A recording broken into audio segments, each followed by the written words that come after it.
warahmatullahi wabarakatuh. Tabi pun. Halo, apa kabar pemirsa Tegar TV? Kembali bersama saya Verawang dalam acara Dialog Spesial. Kali ini telah hadir bersama kami narasumber spesial, yaitu Ketua Badan Pembentukan Peraturan Daerah Kabupaten Lampung Tengah, Bapak Agus Triyono SE, yang juga anggota Komisi 2 DPRD Kabupaten Lampung Tengah dari fraksi Partai PKS. Kita akan terlebih dahulu menyapa narasumber kita pada hari ini. Halo, Assalamualaikum Pak Agus Triyono. Waalaikumsalam warahmatullahi wabarakatuh. Selamat pagi Mbak Viro. Gimana kabarnya pada hari ini, sehat Pak? Alhamdulillah sehat. Iya, hari ini kita akan membahas topik yang sangat menarik tentunya untuk masyarakat. Dan kali ini ingin bertanya dulu nih, seperti apa nih tahapan pembuatan perda khususnya yang dilakukan oleh Badan Pembentukan Peraturan Daerah? Ya, terima kasih. Sebelumnya saya ucapkan Assalamualaikum warahmatullahi wabarakatuh kepada pemirsa Tegar TV semua. Semoga tetap dalam keadaan sehat walafiat. Mbak Vero, jadi di tahun 2022 ini kebetulan saya mendapatkan amanah menjadi Ketua Bapemperda di DPRD Kabupaten Lampung Tengah. Yang mana memang ada pengamanahan dari Undang-Undang Nomor 1 tahun 2022 tentang hubungan keuangan antara pemerintah daerah dan pusat. Jadi di situ Kabupaten Lampung Tengah mendapatkan porsi 15 perda yang memang harus disempurnakan dalam arti pembahasannya di situ. Terkait judul-judul itu sendiri itu memang sudah dibuat karena perencanaan perda tahun 2022 ini merupakan salah satu rencana perda dari tahun 2021 yang pelaksanaannya di 2022. Akan tetapi dengan munculnya Undang-Undang Nomor 1, Mbak Viro, jadi di situ ada beberapa perda yang memang harus kami hapus dari Propemperda mengingat memang urgensi dan kepentingan sesuai dengan amanah Undang-Undang Nomor 1 itu. Dan di Propemperda mungkin sama dengan tahapan-tahapan yang ada di Kabupaten Lampung Tengah. Dapat kita lihat di sini juga, Mbak Viro, mulai dari perencanaan, penyusunan, pembahasan, penetapan, dan pengundangan. Gitu. Iya, baik, kalau untuk tahun ini sendiri di tahun 2022 itu ada berapa perda yang sudah dihasilkan? Sampai dengan bulan Maret ini kami belum menghasilkan satu produk perda, akan tetapi kemarin kami beserta Bapemperda beserta Dinas PMK itu sudah membahas terkait masalah perda pemilihan Pilkakam. Itu yang mana perda sebelumnya itu Perda Nomor 8 tahun 2019 karena ada perintah dari Kementerian Dalam Negeri yang harus merubah perda itu sendiri terkait teknis pelaksanaan Pilkakam. Jadi perda itu kami rubah dan alhamdulillah sekarang sudah tahap evaluasi di provinsi. Jadi evaluasi dari provinsi itu kemarin kami ke sana dan kebetulan pagi ini baru pulang. Baru pulang terkait masalah penyampaian raperda yang harus divalidasi dari provinsi. Dan untuk target mungkin di perda itu bulan 4 ini sudah bisa diparipurnakan, yang artinya mungkin di bulan 4 ini kami sudah menghasilkan satu produk perda yang insya Allah itu akan langsung diimplementasikan. Jadi itu perda tentang Pilkakam ya, Pilkakam, yang akan diparipurnakan ya? Iya, insya Allah akan diparipurnakan. Kalau untuk Pilkakam sendiri Kabupaten Lampung Tengah, estimasi bulan berapa akan dilaksanakan? Terkait pelaksanaannya, kapasitas saya di sini selaku Ketua Bapemperda belum bisa memberitahu karena memang itu ranahnya ada di eksekutif, dalam hal ini Pak Bupati beserta dinas terkait. Saya di sini hanya lebih spesifik fokus terkait masalah kapan perda itu selesai. Mengingat juklak-juknis dari pelaksanaan itu pengaturannya ada di peraturan bupati. Baik, kemudian nanti setelah perda tentang Pilkakam ini sudah diparipurnakan, langkah selanjutnya yang dilakukan oleh DPRD sendiri? Tentu terkait masalah pengawasan. Perda yang kami keluarkan, produk hukum itu pelaksanaannya maksimal apa enggak? Mengingat itu sendiri merupakan inisiatif perdanya itu dari eksekutif. Di sini perencanaan perda itu juga ada dua. Pertama terkait masalah perencanaan dari eksekutif, dinas ataupun bupati atau Pak Sekda, dan yang kedua terkait inisiatif dari DPRD, bisa melalui Bapemperda ataupun bisa melalui inisiatif komisi. Baik, kemudian untuk Perda Pilkakam yang memang nanti rencana di bulan 4 ya akan diparipurnakan, itu waktunya berapa lama prosesnya? Proses pembahasan kami mulai bulan 2 itu sudah mulai pembahasan. Mulai pembahasan karena tidak terlalu lama penyelesaiannya, karena perda yang dibuat ini merupakan perubahan dari perda sebelumnya. Hanya memberikan 2 pokok poin terkait masalah e-voting dan penyesuaian terhadap pandemi COVID. Oh, berarti penyesuaian dari perda sebelumnya saja ya. Jadi memang waktunya tidak terlalu lama. Tidak terlalu lama buat kami anggota Bapem dan Satker terkait untuk melakukan pembahasan. Ya mungkin memang 2 pokok poin itu yang kami masukkan, cuman begitu kami kaji kemarin menimbulkan ada sekitaran 6 pasal yang harus kami revisi dengan penggunaan tata bahasa yang lebih bagus. Oke, baik. Iya, ada poin yang menarik yaitu tentang e-voting tadi ya, sempat memang disinggung bahwa Raperda juga membahas tentang e-voting. Benar. Seperti apa nih nantinya? Apakah kita akan memulai menggunakan e-voting? Gini, sebenarnya terkait masalah e-voting sendiri itu merupakan instruksi dari pusat, yang mana memang pemerintah daerah juga diwajibkan melaksanakan itu. Cuma dengan dasar kemampuan keuangan daerah dan SDM daerah. Itu. Dan di Lampung Tengah sendiri nanti akan saya sampaikan terkait masalah e-voting itu sendiri seperti apa, pelaksanaannya seperti apa dan di mana aja. Cuman yang lebih penting di situ memang lebih ke penyadaran terhadap masyarakat untuk lebih paham terkait masalah elektronik. Itu karena konsentrasi dari perda itu tadi spesifik terkait masalah pelaksanaan, terus masalah hasil teknis itu sebenarnya lebih bisa mempermudah dari panitia, karena di situ panitia dibagi menjadi 2. Nah itu lebih bisa mempermudah dan saya anggap lebih safety di situ Mbak, terkait masalah e-voting itu sendiri. Baik, ini menarik ya Pak Agus. E-voting ini adalah hal yang baru sekali ya untuk tidak hanya Lampung Tengah tapi mungkin seluruh Indonesia. Ini merupakan sesuatu yang bisa dibilang sangat asing untuk masyarakat. Benar. Kita akan bahas lagi tapi kita break sebentar. Ya, pemirsa Tegar TV jangan kemana-mana, tetaplah bersama kami.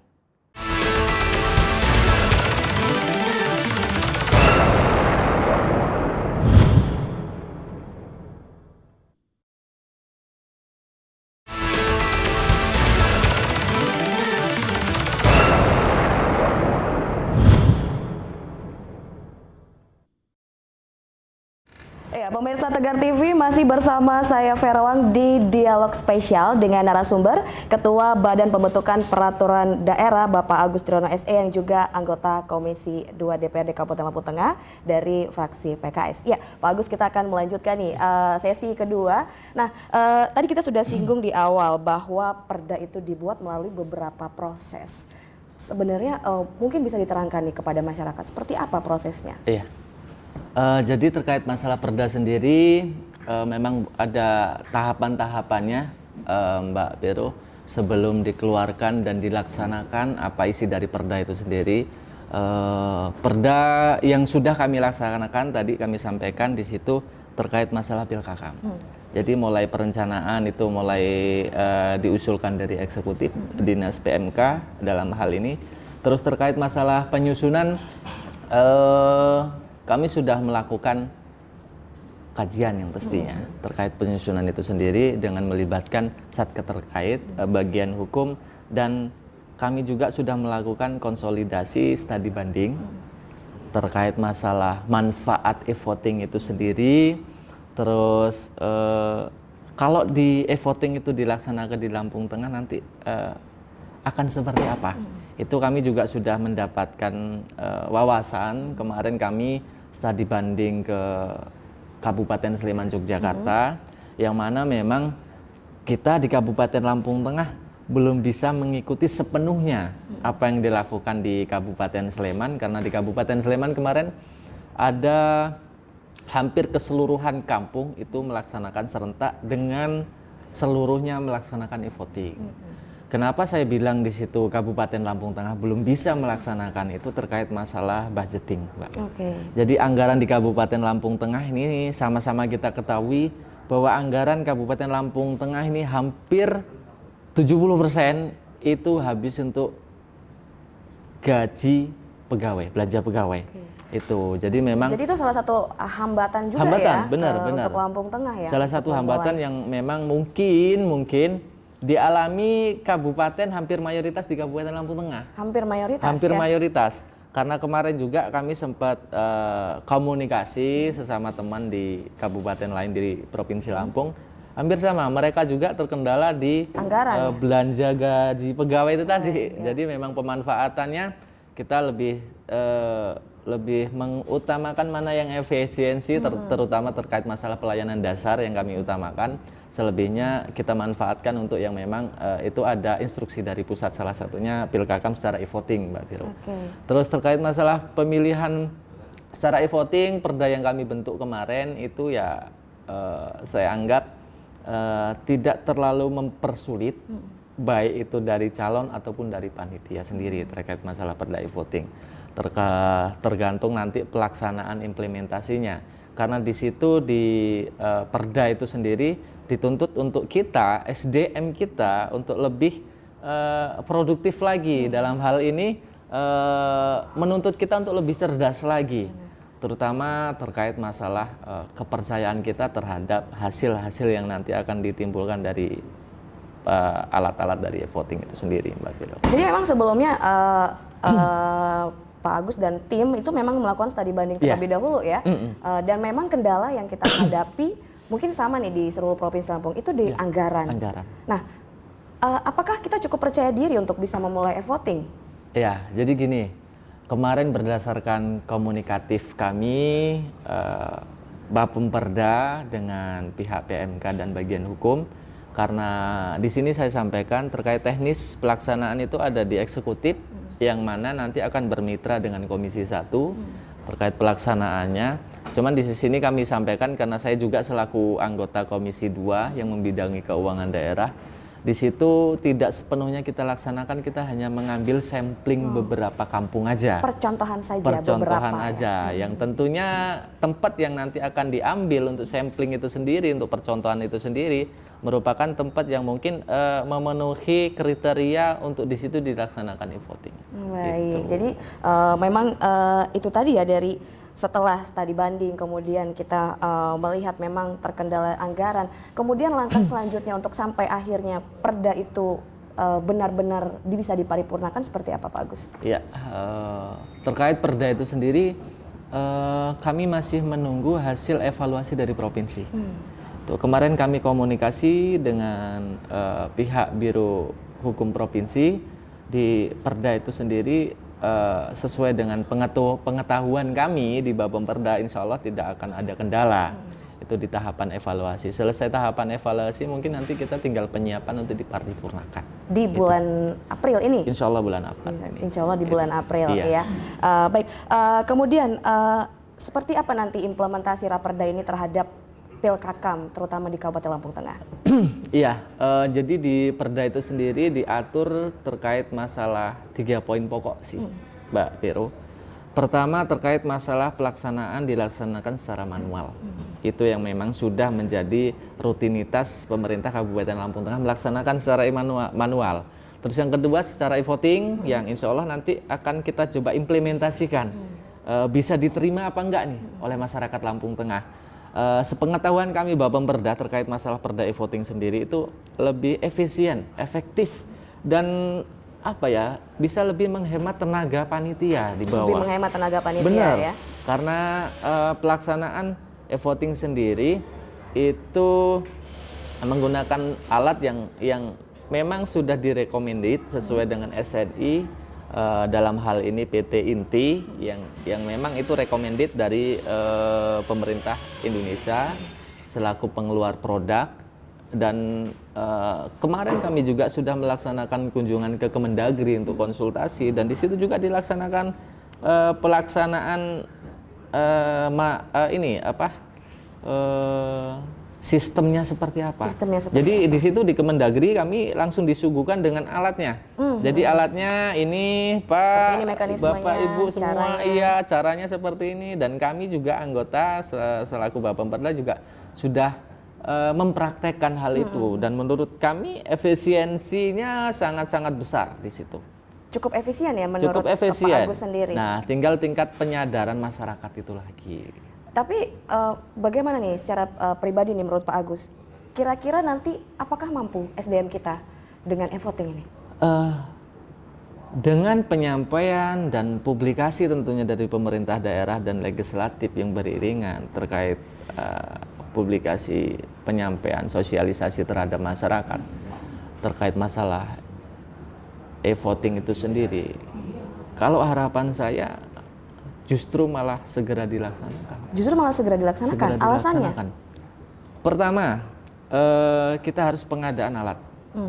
Jadi pengadaan alat itu bukan serta-merta sekali pemilihan alat itu tidak bisa dimanfaatkan. Kalau pengadaan pelaksanaan secara manual, sekali pelaksanaan alat itu mungkin sudah tidak bisa digunakan lagi untuk next-nya ya. Benar. Nah, karena ini berhubungan dengan alat-alat elektronik, pengadaan yang akan diadakan nanti bisa dihibahkan sementara. Oh, dihibahkan sementara. Ke mungkin sekolah-sekolah yang mungkin memang tingkat perawatannya lebih bisa kita harapkan lebih bagus. Terus apabila nanti dibutuhkan bisa kita pakai lagi. Itu. Jadi tidak sekali pakai alat itu langsung buang tidak gitu, bisa digunakan. Tapi masih bisa dipergunakan kembali. Masih bisa berarti dipergunakan. Cukup efektif ya Cukup dari efektif. segi alat-alat. Benar. Cuman memang pemerintah daerah harus memikirkan budget yang lebih besar di tahapan awal itu tadi. Mengingat sesuai dengan amanah undang-undang bahwa pelaksanaan pemilihan Pilkakam itu sendiri bisa dilaksanakan dalam kurun periode 6 tahun dilaksanakan secara 3 kali. Itu bisa dilaksanakan. Gitu. Baik, jadi alat-alat yang kembali bisa digunakan itu salah satu keuntungan. Ada keuntungan lainkah dari pelaksanaan secara e-voting? Pasti. Pertama terkait masalah ATK. ATK di situ kita lebih efisiennya tidak terlalu menggunakan banyak ATK. ATK dipergunakan di situ mungkin hanya untuk DPT, DPT sementara atau DPT tambahan itu. Cuman yang jadi kendala kami kemarin memang kami tidak bisa terlalu memaksakan harus dilaksanakan mengingat balik lagi ke anggaran Kabupaten Lampung Tengah itu, Mbak. Kalau untuk efisien, efektif dan implementasi di lapangan saya kira dengan sosialisasi kita ke masyarakat dan mungkin sampling yang akan kita laksanakan itu mungkin jadi pertimbangan masyarakat yang mungkin akan lebih ini lebih efektif, lebih enak dan kita akan diajarkan terkait masalah kondisi saat ini mau nggak mau kita harus berhadapan langsung dengan elektronik itu insya Allah bisa maksimal itu, Mbak. Baik, Pak Agus, ini semakin menarik ya pembahasan kita hari ini dan kita akan lanjutkan kembali di sesi berikutnya. Pemirsa Tegar TV, jangan kemana-mana, tetaplah bersama kami.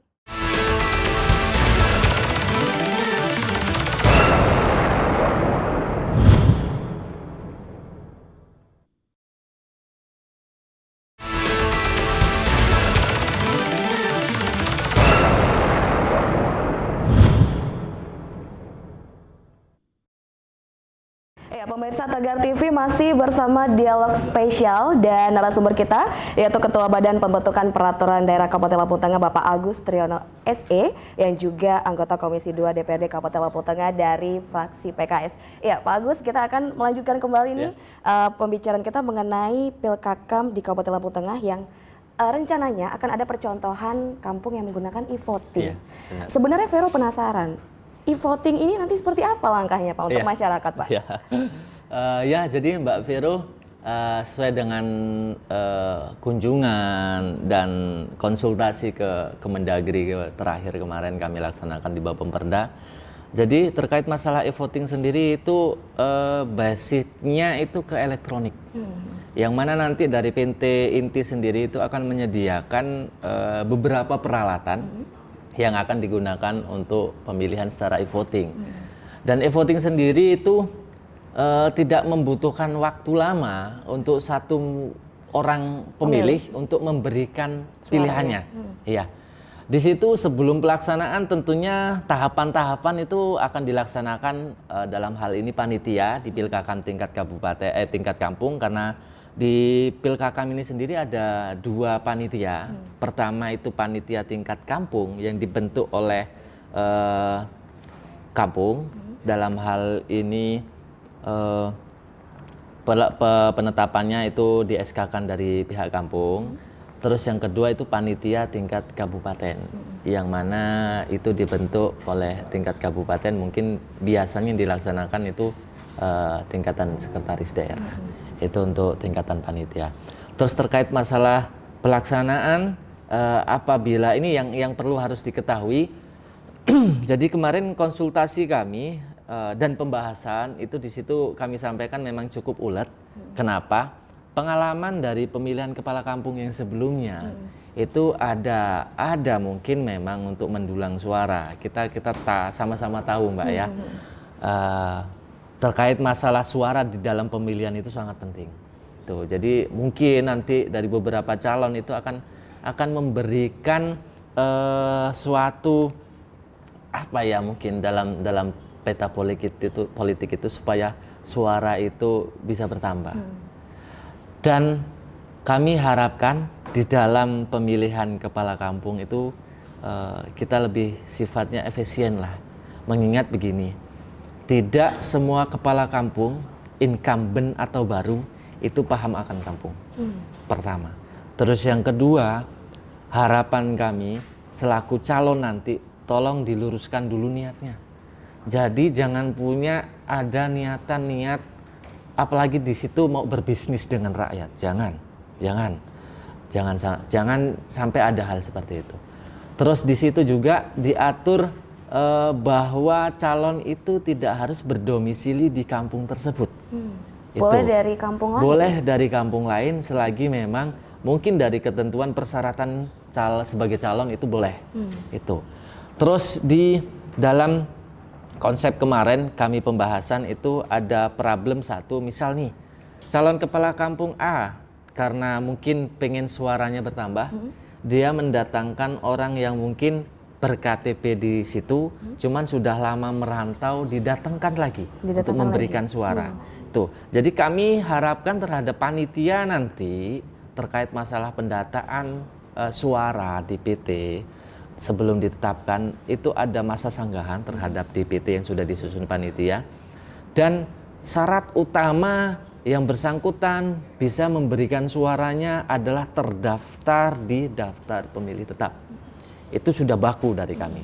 Jadi apabila nanti ada salah satu calon ataupun panitia ataupun warga yang mungkin nanti bakalan ini akan datang nanti pas pada waktu pemilihan dan belum terdaftar, selagi memang itu kan ada waktu sanggahan setelah disampaikan ke masyarakat daftar pemilih sementara. Itu segera laporkan. Nah, harapan kami setelah dilaporkan terhadap tenggang waktu itu tadi tidak ada lagi suara tambahan pas pada waktu pelaksanaan. Itu. Jadi kontrolnya ada di DPT. Nanti itu tugas panitia pemilihan kepala kampung, terutama yang tingkat kampung. Setelah itu di teknis pelaksanaan ini untuk manual mungkin semuanya sudah paham, Mbak Vero. Jadi sedikit saya bahas di situ terkait masalah pelaksanaan secara e-voting. Pertama, bisa saya narasikan, pemilih datang ke TPS.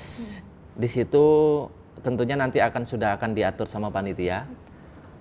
Dia dipanggil, memberikan surat panggilan untuk pemilihan. Nanti panitia akan mengecek tuh suaranya itu ada di daftar DPT apa tidak. Itu dengan cara manual ataupun dengan cara elektronik. Cara manualnya mungkin di panitia akan menginput nick-nya, terdaftar di DPT apa tidak. Dan secara elektronik pemilih ini cukup menempelkan KTP-nya di alat scan barcode KTP. Kalau memang itu KTP-nya memang sudah teronline kan, begitu ditempel di alat dia akan langsung muncul DPT di sistem. Itu. Jadi cukup scan barcode gitu ya? Iya, scan barcode itu. Jadi lebih efisien dari segi waktu, terus yang lain-lain. Cukup dengan tempel KTP akan langsung muncul daftar pemilih yang bersangkutan pemilih di sistem DPT. Apabila sudah muncul nanti dari panitia akan memberikan namanya smart card. Jadi smart card itu diberikan terhadap pemilih untuk membuka surat suara. Jadi surat suara itu diberikan, kalau manual diberikan secara kertas, kalau e-voting itu sendiri diberikan smart card itu tadi. Smart card itu nanti diberikan ke pemilih, dan ke pemilih ke tahapan selanjutnya memberikan smart card itu ke panitia yang ada di situ. Di panitia di situ nanti akan memasukkan smart card itu ke alat, dan alat itu akan membuka surat suara di monitor. Di layar Monitor, yang ya. sudah disediakan itu tadi. Jadi pemilihan e-voting itu dilaksanakan bukan mencoblos, tapi dengan secara touchscreen. Dengan touchscreen. Touchscreen. Jadi meminimalisir kesalahan coblos, karena terkadang secara manual kan belum dibuka semua sudah dicoblos. Nggak taunya coblosnya bisa 2 karena belum dibuka semua. Nah kalau di situ nanti langsung jelas sesuai dengan amanah aturan yang ada, calon maksimal itu 5. Adapun nanti misal lebih dari 5 itu akan diatur oleh panitia tingkatan untuk mengerucutkan 5 calon maksimal dan minimal 2. Nah, nanti calon itu akan muncul di touchscreen di layar itu tadi. Nanti misal di layar muncul calon 1, 2, 3, 4, 5. Misal kita umpamakan calonnya anggur, jeruk, jambu, nanas, apel gitu. Nah, di situ nanti pemilih akan memberikan suaranya melalui touchscreen ke layar monitor, dan itu apabila kita nggak taunya penglihatan kurang jelas, dipencet nggak taunya salah, bisa kita cancel dengan mengembalikan menu itu tadi untuk memilihkan suara. Jadi kalau toh pun ada kesalahan itu sangat-sangat kecil, karena tampak layar itu memberikan kita untuk lebih ke mana calon yang akan kita pilih. Baik. Jadi posisi itu setelah diberikan suara nanti akan ada bukti struk bahwa kita sudah memberikan suara. Dari bukti kertas struk itu tadi kita masukkan ke kotak suara. Baik Pak Agus, ini menarik ya, memang lebih efisien dengan menggunakan e-voting itu benar, tadi. Benar sekali. Baik, tapi ini pertanyaan terakhir, Vero agak penasaran ya. Waktu kita tinggal sebentar dari Perda dan juga Pilkakam, apakah ada waktu untuk sosialisasi? Karena kalau untuk generasi milenial seperti saya mungkin bisa mengimplementasikan touchscreen, tapi bagaimana untuk para lansia ataupun orang-orang mungkin yang tidak mengerti dengan benar-benar. Jadi gini, itu. Terkait masalah itu tuh pelaksanaan itu sendiri, tentunya PMK dalam hal ini sudah melaksanakan sosialisasi, dan yang pasti karena mengingat anggaran, kita hanya bisa memberikan beberapa kampung yang melaksanakan secara e-voting, dan tentu kampung itu tidak serta-merta kampung ini akan kita laksanakan secara e-voting, enggak. Jadi di situ apabila kampung A sudah ditunjuk, sudah otomatis ada pertimbangan mulai dari SDM, smart kampung lah intinya. Jadi smart kampung yang memang bisa bisa melaksanakan e-voting secara maksimal. Itu pertama. Terus yang kedua, untuk sampling ini di kampung tersebut yang mungkin memang udah smart kampung, ada pertimbangan satu lagi, jumlah suara tidak terlalu banyak, atau mungkin di sekitaran angka 1.500 ataupun 2.000 ya. Jadi lebih pengawasan lebih bisa maksimal, implementasinya bisa maksimal juga di situ. Baik, ya. Dan kita sudah sampai di sesi terakhir ya untuk statement closing Pak Agus Triyono, mungkin ada yang ingin disampaikan untuk masyarakat. Iya. Terima kasih. Saya Agus Triyono selaku Ketua Bapemperda dan juga anggota Komisi 2 DPRD Kabupaten Lampung Tengah dengan ini menghimbau kepada masyarakat semua untuk selalu menjaga kesehatan, dan saya secara pribadi keluarga mengucapkan selamat menyambut dan melaksanakan hari Ramadan yang tinggal beberapa hari lagi nanti akan tiba. Maksimalkan event itu untuk menjalankan ibadah, untuk memaksimalkan ibadah kedekatan kita terhadap Allah Subhanahu wa taala. Dan saya di sini ada di sini selaku Ketua Bapemperda, mohon dukungan semuanya karena sesuai dengan amanah Undang-Undang Nomor 1 Tahun 2022 ada pemaksaan perda yang harus diselesaikan kurun waktu 2 tahun terkait masalah keuangan daerah hubungannya dengan pusat. Dan insya Allah dari instruksi itu kami akan melaksanakan sesuai dengan amanah undang-undang, yang pasti adapun peraturan itu diciptakan dan dilaksanakan itu untuk kemakmuran dan kemaslahatan masyarakat semua, khususnya Kabupaten Lampung Tengah. Dan harapan kami semua untuk teman-teman semua yang ada di eksekutif maupun legislatif, mohon dukungan ke depannya supaya apa yang menjadi amanah dan diamanahkan kepada saya bisa berjalan maksimal. Dan harapan saya untuk tim Bapemperda ke depan bisa lebih profesional, mengutamakan kepentingan masyarakat khususnya Kabupaten Lampung Tengah. Baik, terima kasih sekali Pak Agus Triyono sudah berbincang bersama kami pada hari ini, dan yang pasti kita berharap yang terbaik untuk Kabupaten Lampung Tengah. Iya, pemirsa Tegar TV, sekian dialog spesial kita pada hari ini. Saya Vera Wang, terima kasih untuk kebersamaan Anda. Wassalamualaikum warahmatullahi wabarakatuh.